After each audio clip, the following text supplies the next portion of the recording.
Hi guys, welcome to Tom and Harry SMMA. We're going to be talking about how to eliminate or the reasons for no shows and meetings. What we mean by that is you have a cold call, a DM, an email, and the person, he or she, says, yeah, let's get on a call on Tuesday. Tuesday comes around, you're really excited. Person doesn't show up. What the fuck's going on? We're going to get into the reasons for it, how to eliminate it, and just talk through our personal experiences of why that is. I think the first thing we'll talk about is the fact that no shows at meetings is really common, right? It is. Yep. And it happens to us in our agency as much as it would happen to a beginner. Yeah, and it is really annoying. It's really annoying, isn't it? Like you get excited because you've booked 10 meetings for the next week. You turn up, you take time out of your day, and then no one turns up. But there are things you can do, and what we're going to explain in this video is how to kind of mitigate that happening. Although you're not going to remove it completely, people are going to. So why does it happen? Why does that happen? Well, it happens for a number of reasons. And you can't take it personally. Sometimes you can take it personally if you've done a bad job. But reason one is that they're just busy people. Like, you've not built that much urgency on the call for them to just, take the time out of day, or, they've got off the call, they've booked a meeting potentially to just get you off the phone. And then, I don't know, there's loads of different reasons. Like, what would you say? What would you say the number one reason is? They don't value it over the other tasks in their life. Yeah. So some people would say, oh, they must have just forgot. That's probably the reason they'd give you for not showing, because it's a little bit more like believable. But I think what it is they don't see, they have all sorts of things going on. They're a business owner. They might be a hair transplant clinic or a dentist. They could be a spa. They could be a builder, kitchen fitter, roofer, whatever the niche is. Doesn't really matter. It's the same for everyone. They're just people. I think what happens is you get caught up in your daily life and they go, well, I've got a meeting about social media marketing on Tuesday. Oh, it's 4 o'clock. I've had the alert come through that the meeting's on. I haven't got time. Yeah. And I think they then prioritize the day-to-day over the reason to get on the call. Yeah.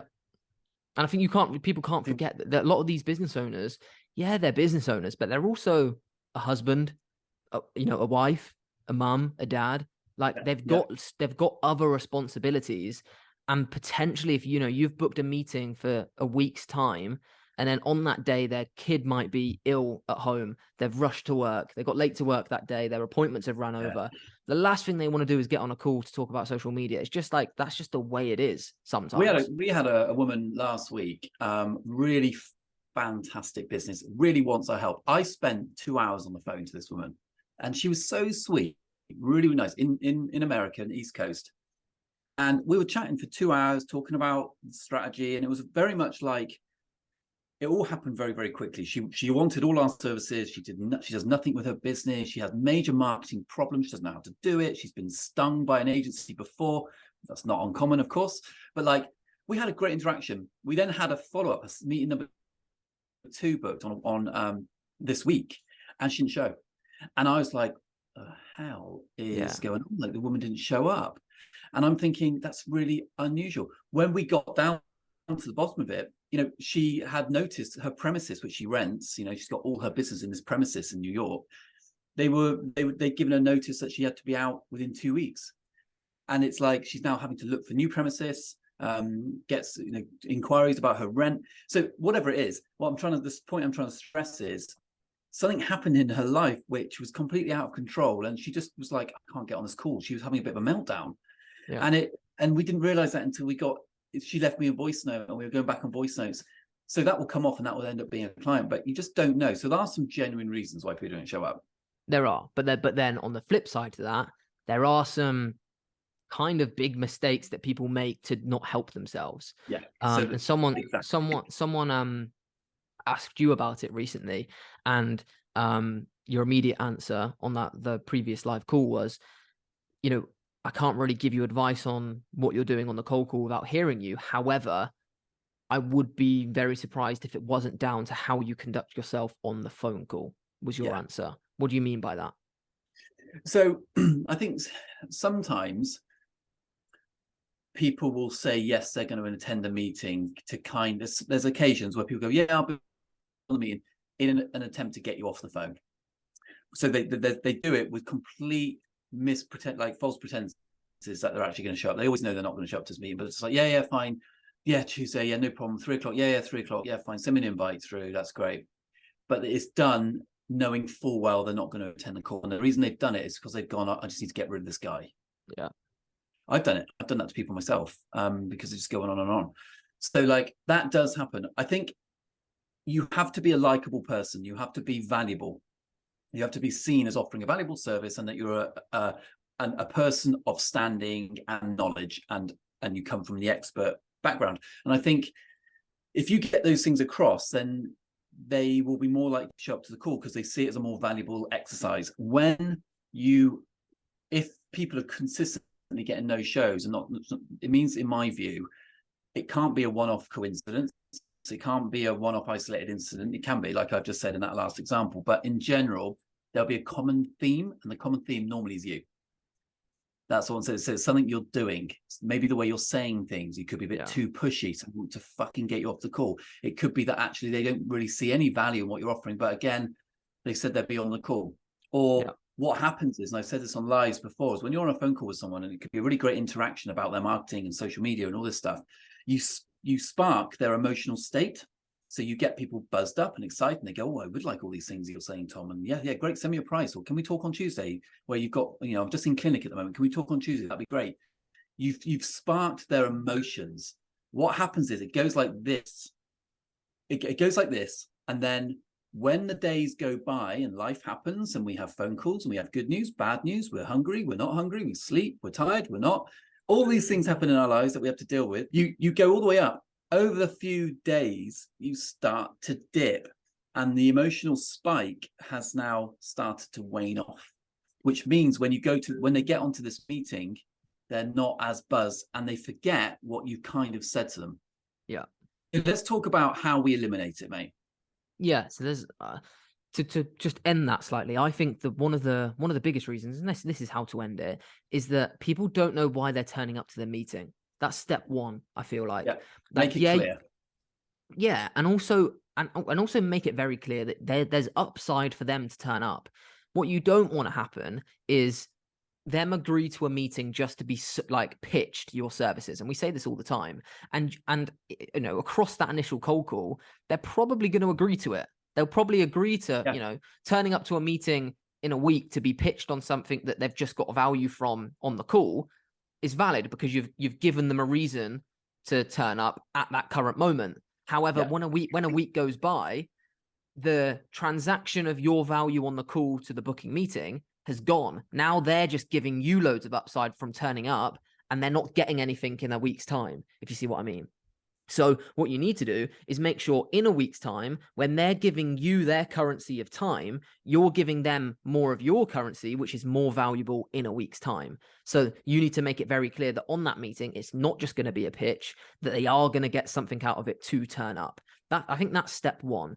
And I think step two is, the obvious things about following up the meetings. And we have a very structured and very almost intense follow-up process for all of the meetings that we book through Go High Level. So we have certain text message follow-ups in like 24 hours before, an hour before, confirmation of the booking, follow-up phone calls that happen in the lead up to the meeting. And that's especially important for meetings that you book probably over a week away. And I'd always say, really, if you want the best chance of signing them, you want to book a meeting within a couple of days. Any longer than a week, then you're kind of you're fighting an uphill battle in a way, because you've then, like you said, they've lost their interest. They've probably forgotten all the good stuff you've said. So you're going to have to say it again. And you're almost like you have to reintroduce yourself. Yeah. Because, a 10-minute conversation with a stranger isn't going to hold much weight in the grand scheme of things in a week's time.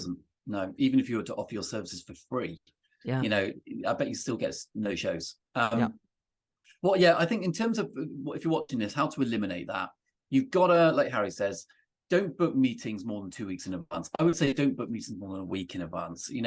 Stick to a 3 to 5 day window. Okay. In those 5 days, so let's say the maximum, let's go 5 days until you're meeting with this person.